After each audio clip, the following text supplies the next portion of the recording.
Hello and welcome to Module 10, where we'll be seeing some interesting AI features and capabilities available in the PAD tool.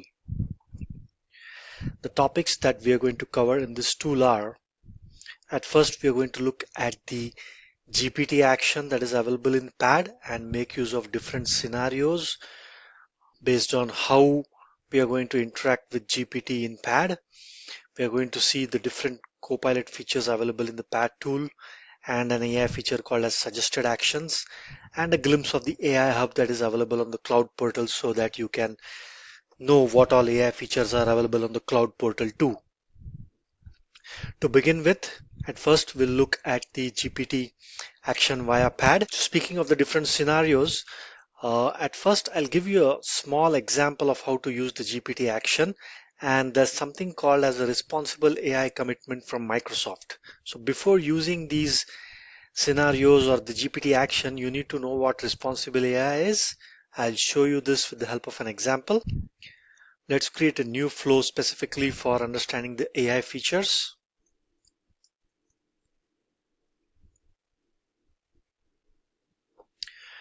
Okay, if you open the list of actions, if you view them, you will see something called as AI Builder, which is in preview mode and it's a premium action.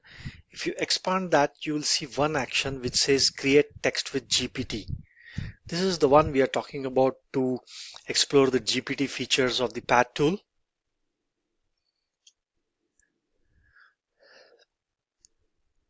So it has got one instructions box over here. We will see how to utilize that. Before that, there is a button called as create instructions. When you click on create instructions, it gives a varied list of templates, pre-built templates to use them and interact with GPT. For example, if you want to summarize an incoming text, that text could be from anywhere, from a website, from a text file, from XML. So you give it some instructions as they are called as prompts, and then the actual text over here in between these two placeholders. And then simply, if you click on test it out, it will show you the output. So this is specifically for, we go back, that was for summarizing the text. That way we have for responding to a complaint, extracting information from a text, doing a sentiment analysis of the text, sending a reminder email message about a text. So these are some pre-built templates.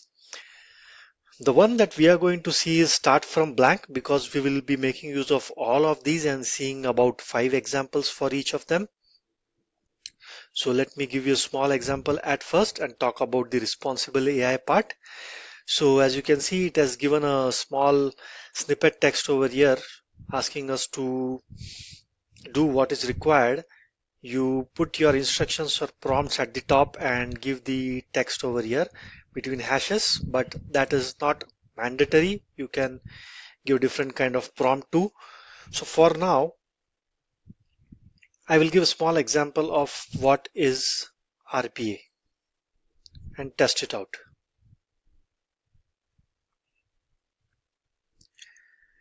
So it has given a good response within quick time. And now I use these instructions in the flow. And this is where the instructions have come up based on the question that I had inserted there. And this action produces two output variables that you should know about.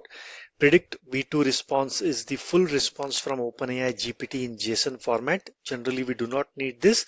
The one that we need is predict VT text response. That is the text format of the response based on what we had asked.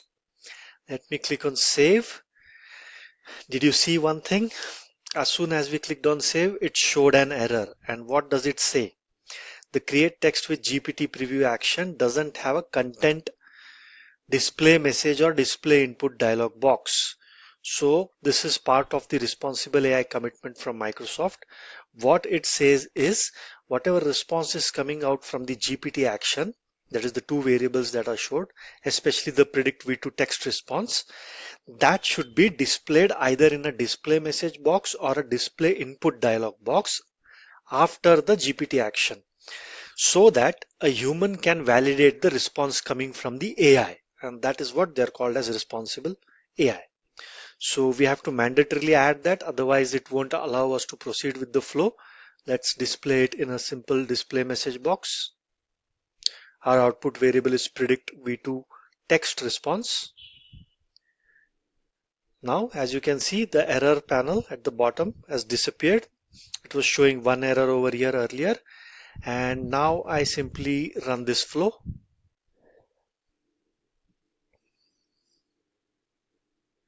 So this is the output of the definition of what is RPA that I had asked for. Now a human would validate this, click OK, and use this response further in the flow, however the developer wants to use it. So this was about responsible AI. Now let's go through some different GPT scenarios where this action can be made use of. For that, I have built a sample input template, which I'll be sharing with you all. And at first, we will do an emotion and sentiment analysis of a text. So this is the input text. I'll use the same GPT action. I'll go to create instructions, start from blank, give this text. So what does this text say? It's someone is really frustrated. It could be customer support or anything. I've been waiting for hours and my issue is still not resolved. This is the worst customer service I've ever experienced. So this could be coming from a ticketing system like ServiceNow, Remedy, Jira, or it could be already onto some upstream system.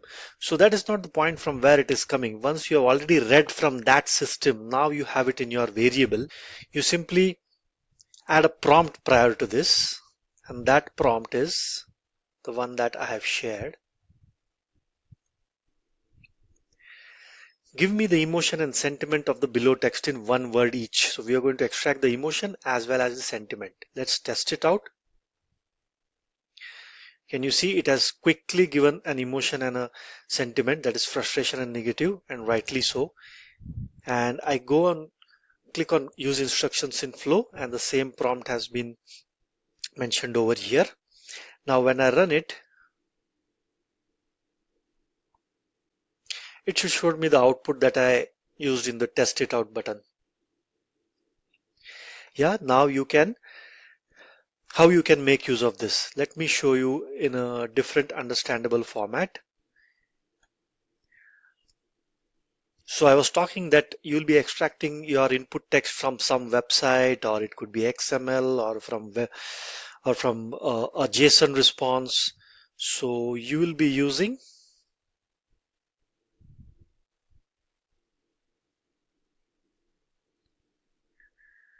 that text into this variable. Let's say this is the input text coming from some external source. Now we have it in a variable called input text. So we don't need this text now because we have taken it in a variable, and that variable is input text.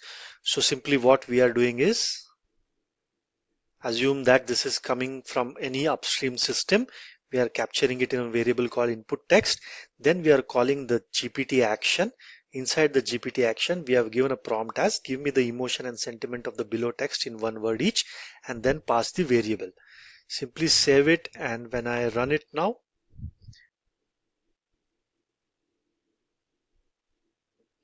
it will do the same. So this time it has made use of a variable. So now what I'll do is I will read this predict v2 text response variable, take it from here and probably upload to another ticketing system saying the response of the customer is negative. So I will perhaps increase the priority of the ticket. I can do this through RPA itself. As soon as the flow understands that there is a negative comment or a frustration expressed by a customer, I can use the same RPA bot flow to go ahead and log into perhaps ServiceNow or Remedy or any other ticketing system and increase the priority of the ticket, make it from medium to high, or I can escalate it to a customer service agent who can directly call this person, and so on. I hope now you are able to get a gist of what we are trying to do over here. So this was about the sentiment analysis part. Let's keep it in the main flow. I'll show you a few other scenarios. Auto reply based on request.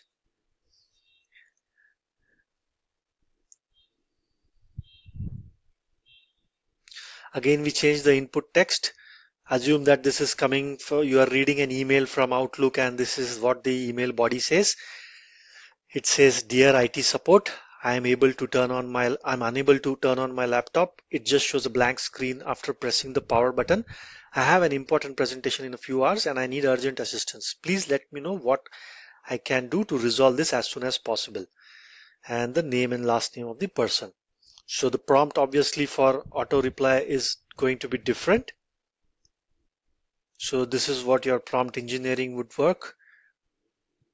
I'm showing you a second example now. So I'll replace this with the new prompt and keep the input text as it is. This time the prompt is write an auto reply based on the below email.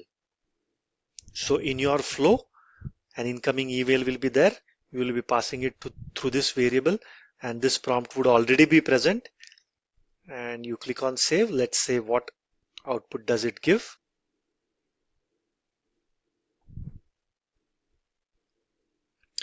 Did you see it has given a proper subject to an email based on the input text, urgent assistance required for a laptop issue. It has taken the first name and last name of the person from the signature. Thank you for reaching out to IT support. It is given a polite response. We understand your situation. Then it is giving certain troubleshooting tips based on the issue. Check the power supply, perform a hard reset, so on. If these steps do not resolve, then please reply to this email or call our customer line and so forth. So now you can take this text that is coming from predict V2 text response and you can auto reply to the incoming email. I hope now you can imagine the power of GPT that you can use in your RPA use cases and automation scenarios. That was the second example. Before that, I'll show you the other variable that was coming out from the GPT action. We have seen predict V2 text response. That's the output. Let's see predict V2 response. That's the one over here. So it's basically some information about the response. Generally not needed, but I just wanted to open it and show it to you. And you can access it via, now you know how to access these data tables and variables. This is a connector object, by the way. So that was the second example. Let's move on to the third scenario of GPT, where we will be doing a detection or identification of a department name or category based on an incoming text. So my input text incoming from any source read by RPA would be, I noticed an unexpected charge on my latest invoice and need clarification. Can you please provide a detailed breakdown of the charges? Clearly, this is a billing issue and someone has been applied an unexpected charge, and the prompt that we would use is, because we want to identify the department name, assume that you are a customer support person and you want to forward this to the right department: sales, finance, HR, billing department, customer service, so on. So the prompt is identify the identify the department name of the text and the input text. I click on save. Let's run it and observe the output that it will give.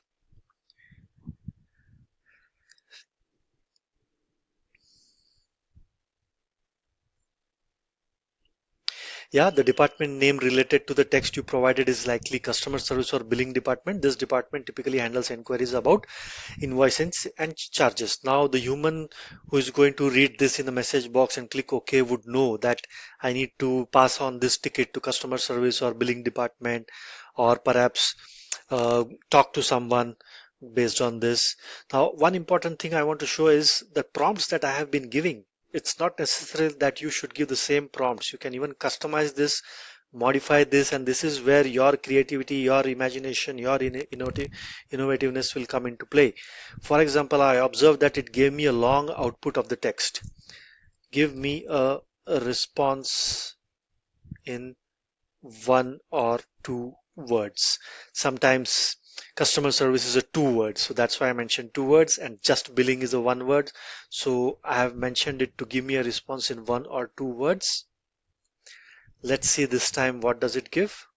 Earlier it had given a long text.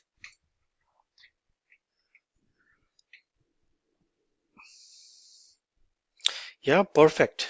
It made sense of two words, so it gave it as billing department. Now you know what to do with this. Let's move on with the next scenario, extracting key value pairs from unstructured data, from structured data. It could be anything. So I'll just explain what this input is. I'm sorry, I need to add this to a variable. Since this is a long one, I'll expand it and I'll paste it. So assume that your RPA bot, pad bot, is reading some receipt details, and it has the store name, date, time, receipt number, items purchased, total, tax, payment method, and even the name of the cashier. So what I want to do is I want to ask GPT to give the key value pairs in JSON format of the below receipt details, so that, let's say, my downstream system only accepts JSON. So I want this output in JSON only. Let me paste this. Ready to run. Let's go ahead.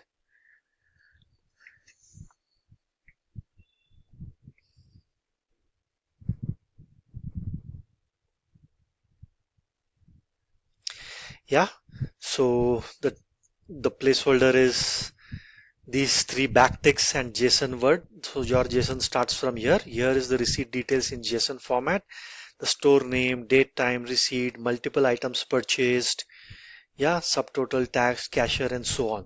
So now you could perhaps take this response, take further action, convert it into a data table, JSON to custom object, as you are aware how to do it.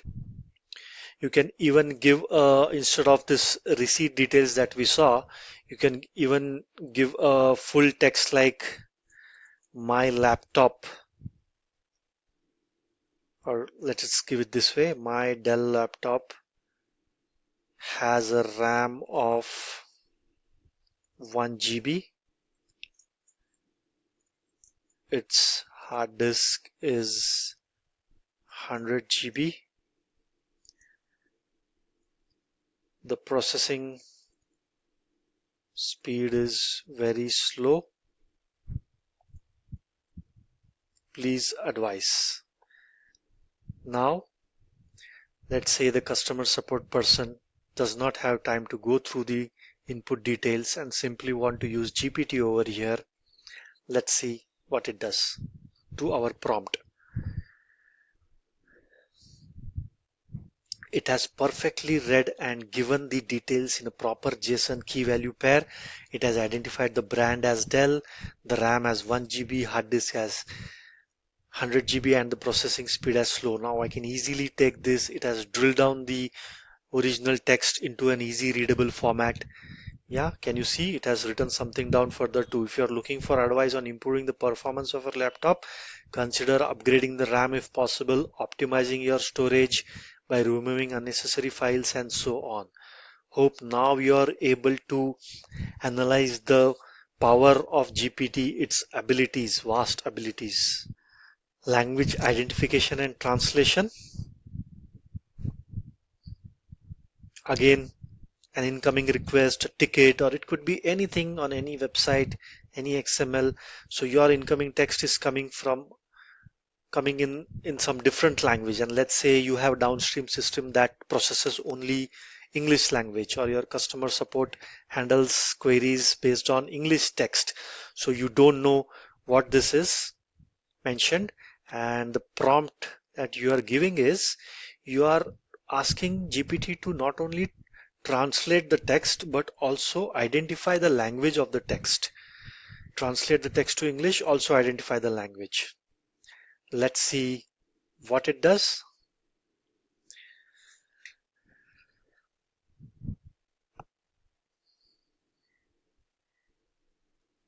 Yeah, it has identified the text is in Spanish and here is the translation in English. Hello support team, I have a problem with my internet connection. Since this morning I cannot access any website. Could you help me resolve it as soon as possible? Thank you, and the first name and initials of the last name of the person. It has properly translated to English, and now you can do what the RPA bot wants to do further based on this incoming text. So we saw 5 different scenarios. The possibilities are limitless. These are just examples. I'm going to share this file. You can explore it, research it, uh, add different prompts based on your inputs and see how this action works. Now, another example that I wanted to show is a live example of a website. So what Pad can do further than these prompts? This is what I wanted to show you. You have this website, a sample website, and there is a table on this web page. So let me take a new subflow.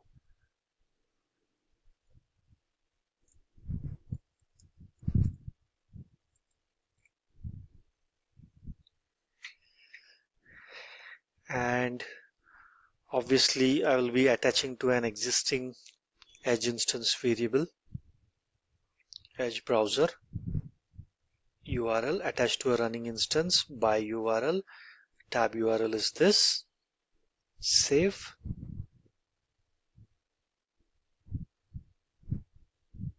So we will read the details of the table and we'll be using browser automation actions. And since it's a data extraction and I want to read the details of the element on web page, soon you will know why. Let me create a UI element of this. Let's wait for the window to open up.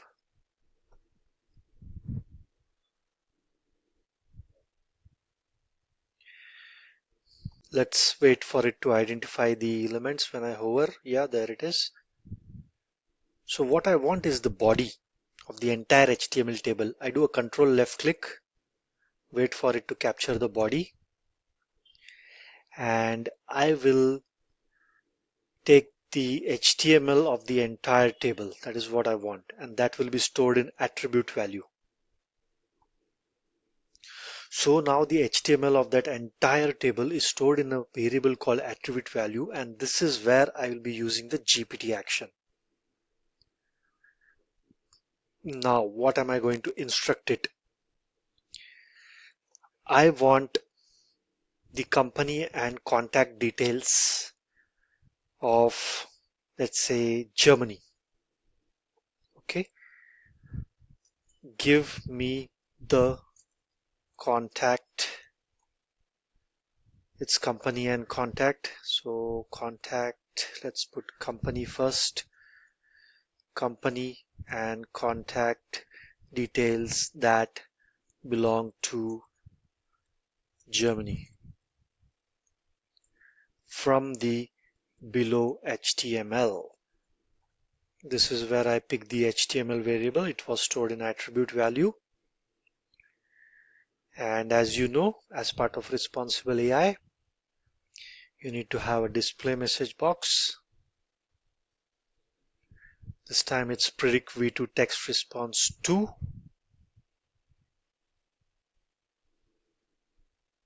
No, that's not the text response. Let's run it and check it out in action.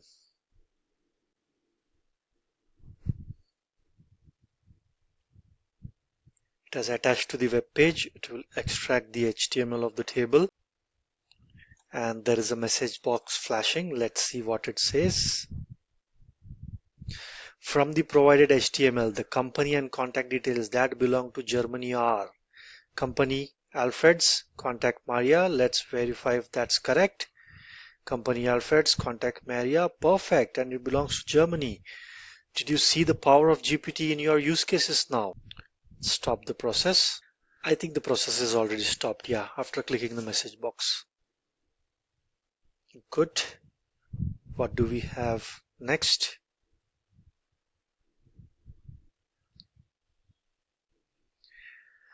So we have seen responsible AI, the different automation scenarios, extracting the required data, that is the HTML table that we just saw. I'll be sharing you the links, and even this link I'll share where it gives you the details from Microsoft documentation about responsible AI.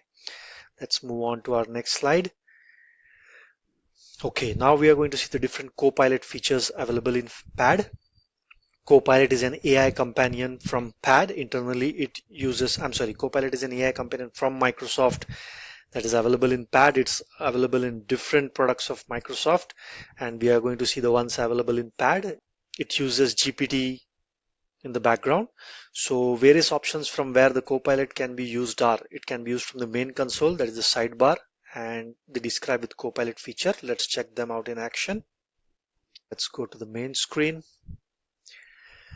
So the sidebar that I was talking about in the slide is this Copilot button over here. I'm in my flows tab. This will also be available in the home tab. So as you can see, this right hand side sidebar, you can ask a question about desktop flows. There are multiple pre-built prompts available over via this prompts button.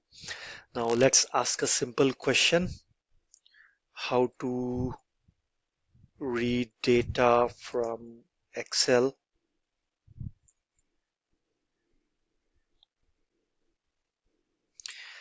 Yeah, to read and extract data from Excel using the desktop flow, you need to use the read from Excel worksheet action. This action allows you to retrieve the value of a single cell or data table. Yes, it will be having that drop down where you can select options, and then from there the other follow-up instructions, and you also have a reference of the Excel actions. Obviously AI generated content may be incorrect, that's a disclaimer. So obviously I can see that you need to first launch the Excel before doing this. So that is something you need to ensure whether everything, the content given by AI is correct or not. Yeah, that was the sidebar. Now describe with Copilot. That's available on the home screen. So here what you can do is either you can use the view prompts button and it will give some sample prompts. As you can see, retrieve all 100 emails from my Outlook account, so and so, and send it to and display a message, so and so. Add all the Excel files loaded. You can give instructions at that level of depth. Read the XML file located at this location and last produce that product that was added. So let's do something over here. Read my Excel located at c:" myfile.xlsx,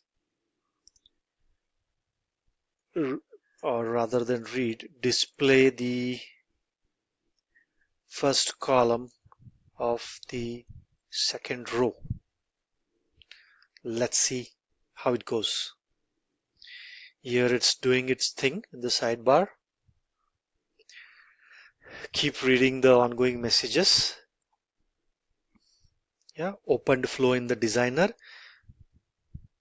It has automatically opened the flow that it's going to be built in the designer. There you go. I have region mode enclosed to the actions that I had asked it for, which I can collapse and expand. At first, it has correctly taken the path of the Excel, launched it, read from A2 because that's what the row and column we had asked it for. Yeah, and then display, we had also told it to display it, and it also closes the Excel, which is great. Yeah, and two comments saying start of AI generated actions and end of actions. This is what you could do. Now here again inside the designer also you have a Copilot button. It also gives you the same provision of adding prompts, adding a step. Let's add a step to our existing flow. Send an email to abcd@email.com. That should be fine. Use Outlook. Let's see how it goes.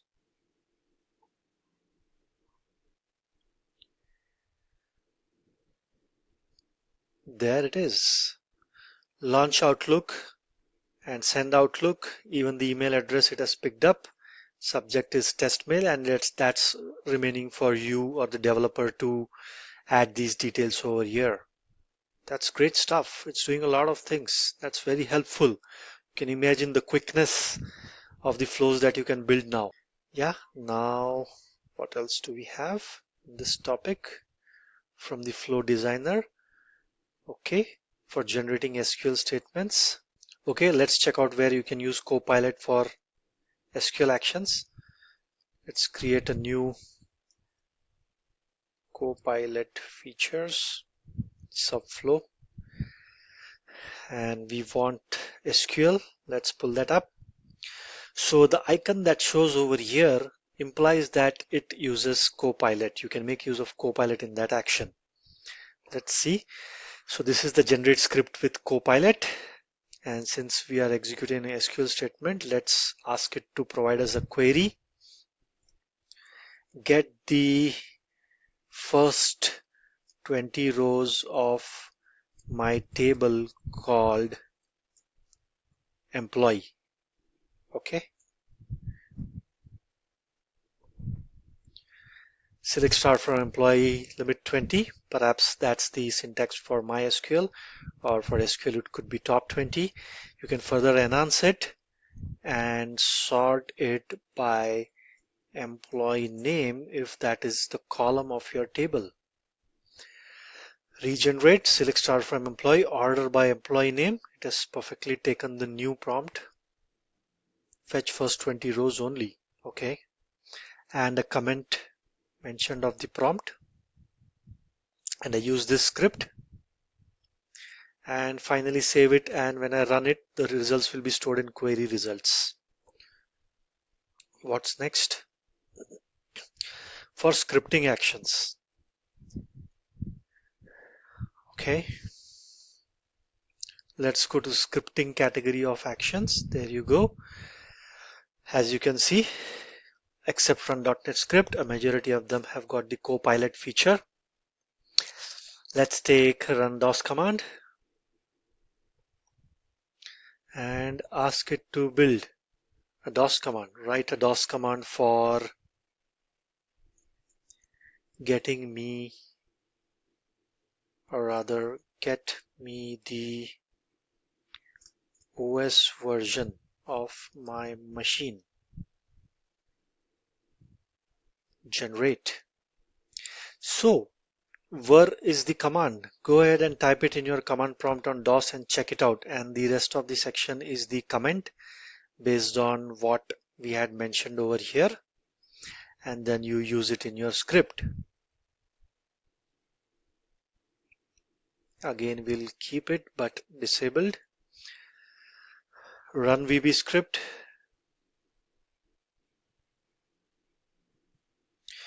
Write a VB script to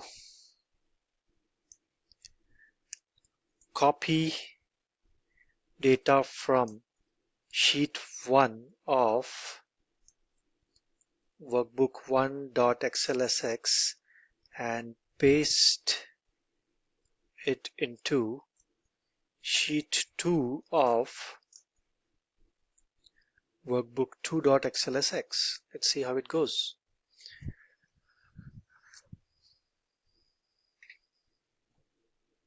Let's maximize it.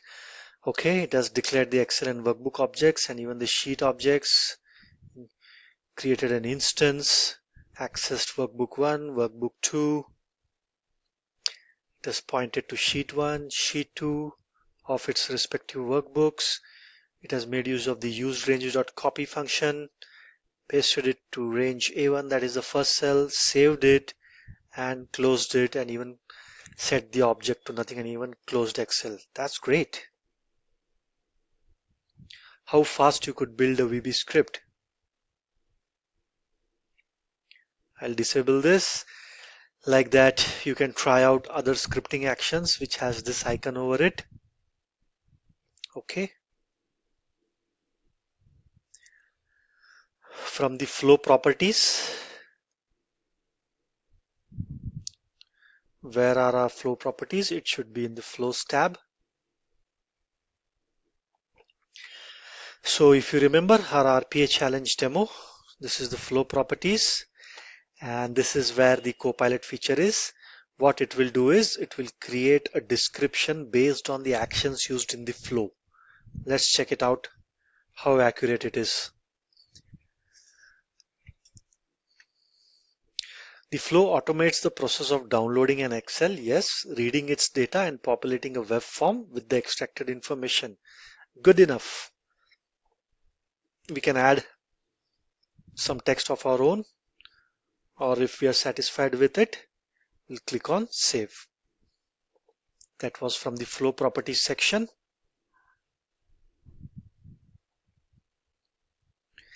And now we are going to see Record with Copilot, that is the Copilot Recorder feature.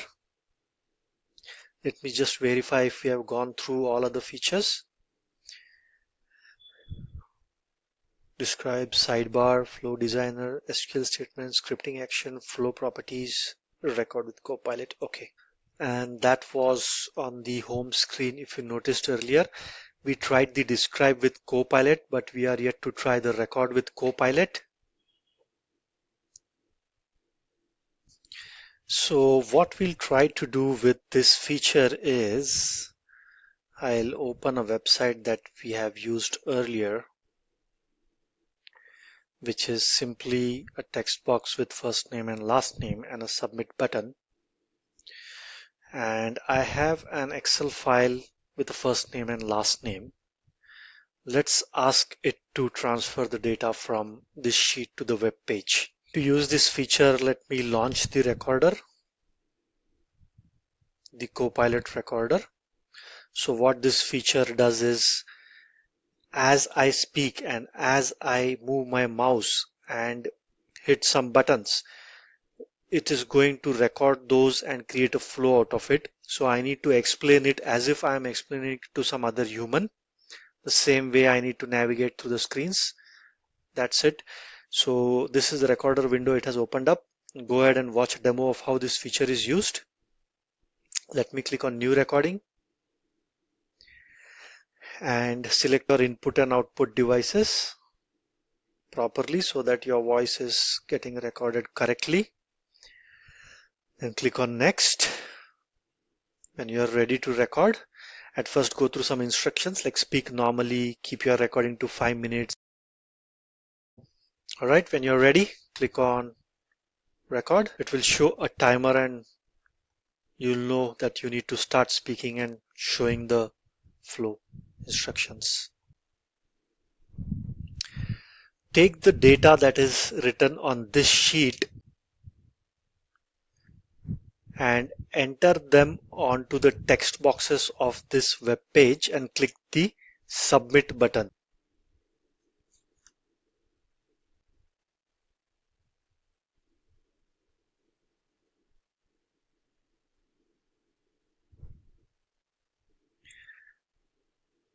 It has created a flow, a new desktop flow out of it.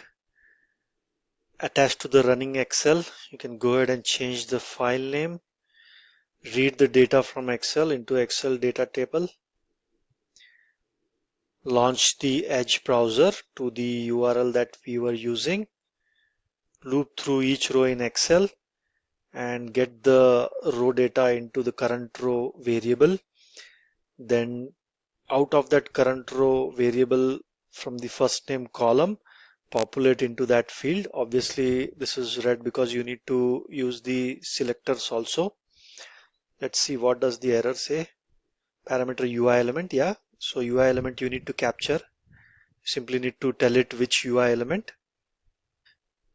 Click link on web page. We asked it to click on submit, so looks like it took it as a link, so that's where we need to go ahead and modify it.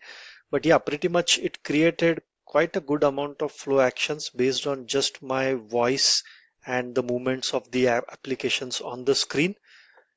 So this is a good feature and it has good scope for improvement. I'm sure Microsoft will make improvements to it. This is also visible over here. How do you like the recorder with Copilot?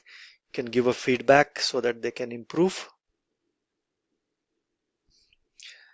Let's see what do we have next. Suggested actions. Okay, this is a AI feature in Pad. It's a simple feature, but I just wanted to show you. It's useful in pretty much in quite some situations. So basically what it does is, based on the current action that we have used in the flow, it predicts the upcoming actions. Let's check it out.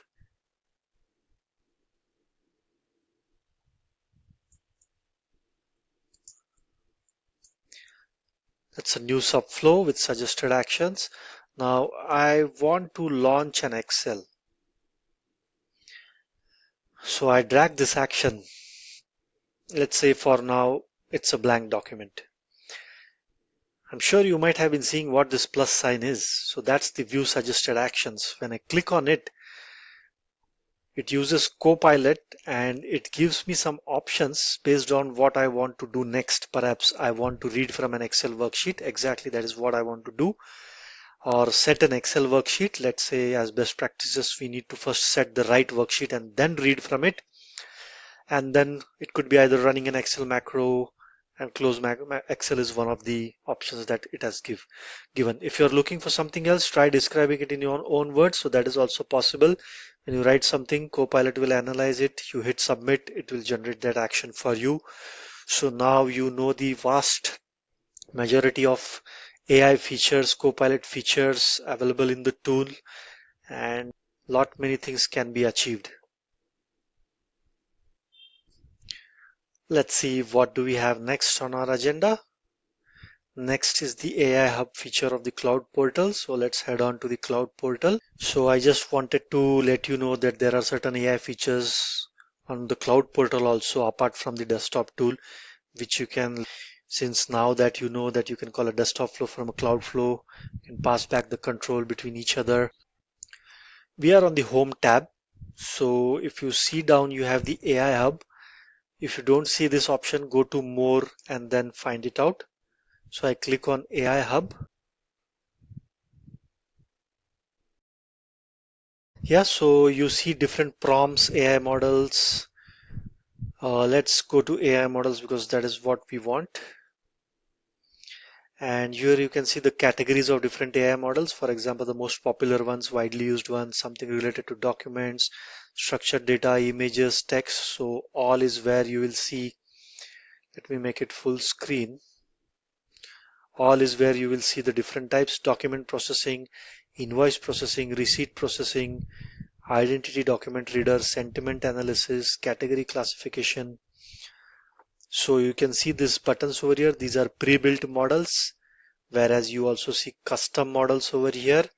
You can explore them and make use of the cloud portal in your automation journey using cloud flows and desktop flows. So in the end, when I explain about different links and references at the end of the entire course itself, I'm going to tell you about a free course from Microsoft, which shows you how to make use of different applications like Outlook, Excel, calling a desktop flow from a cloud flow, using the AI model, using approval feature, using a web page, all in one single flow. It's a free course from Microsoft. I'll explain it to you more details at that time. So at that time, you'll be able to extract information using AI models from receipts using cloud flows.